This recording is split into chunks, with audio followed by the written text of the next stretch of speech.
Hürmetli vatandaş, leksiyemize başlayalım.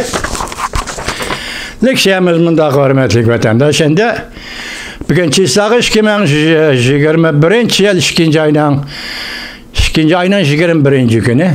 Endiki mavzu bunda.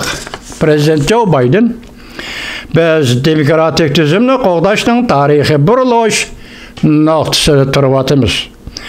Cüngü bilen elip berildiğin uzun müddetlik stratejilik rekabetki tayyar turuşumuz lazım. Mavzulu haber 2. ayının 20. günü Amerika avazının Xitay tili programımız ilan kılın. Haber mundaq başlan. Washington, Prezident Joe Biden haftanın 5. günü.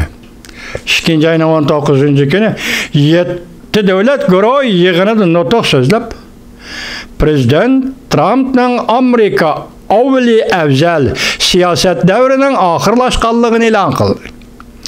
Şundan keyin München bexatarlik yığında notuq sözlep şerikler bilen hemkarlışqa va'da berip zamanımız duch kelgan xrislaga ortaq taqabul turimiz deb va'da berdi. Prezident Joe Biden mundaq ko'rsatdi. Dünya hazır demokratiya bilen musabitizm elişivatqan bir davrda turvatıdır. Prezident, men demokratiyanın galba qiladiganligi ishonaman dedi.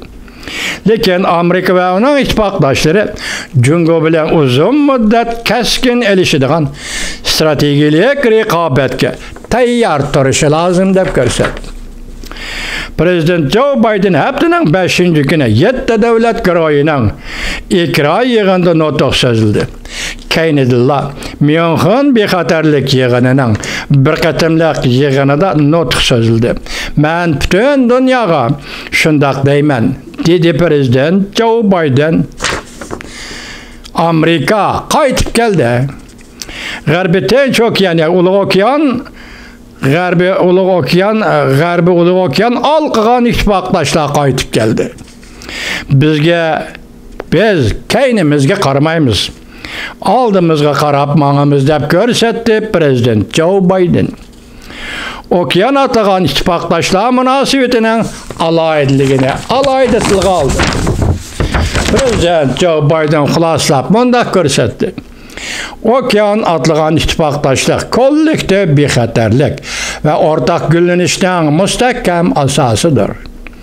Mening qarashimcha Avropa bilan Amerika o'rtasidagi sheriklik munosabati davomlashishi kerak. Bu munosabat 21. asrda butkul nishonni ishga oshirishning yo'l teshi bo'lishi lozim. Biz xuddi 20. asr ichida qilgan ishlardek deb ko'rsatdi Prezident Joe Biden. Dünya bugün duch kelgan xrislaar avvalgi zaman xrislariga topdan o'xshamaydi. Navbatda butun yer sharining vaziyati o'zgarib ketdi.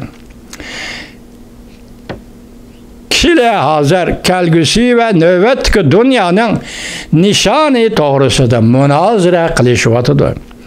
Bu hargiz sharq va g'arb o'rtasida kurash emas. Biz to'qnashmaymiz deganligimiz emas. Biz to'qnashimiz deganlikmi emas. Biz bundaq bir kelgusi barliq davlatlar zo'ravonlik bo'lmagan, majburlash bo'lmagan ahvol ostida o'zining yo'lini o'zi tanlaydi. Biz so'q munosabatlar urushi davridagi o'xshash qarishtirish, qatmallashish, guruhlashish bo'lib olish qaytib kelmaymiz. Raqobat barliq kishilarga ta'sir ko'rsatadigan masalalarda bizga to'sqinlik qilmaydi. Biz ittifoqlashadigan bo'lsak, biz hal qila olmaydigan masala yo'q. Bu Joe Bidenning 7 davlat gurohining ekran yig'inida so'zlagan so'zi. Hurmatli vatandoshlar, bugun leksiyalarimiz shu yergacha.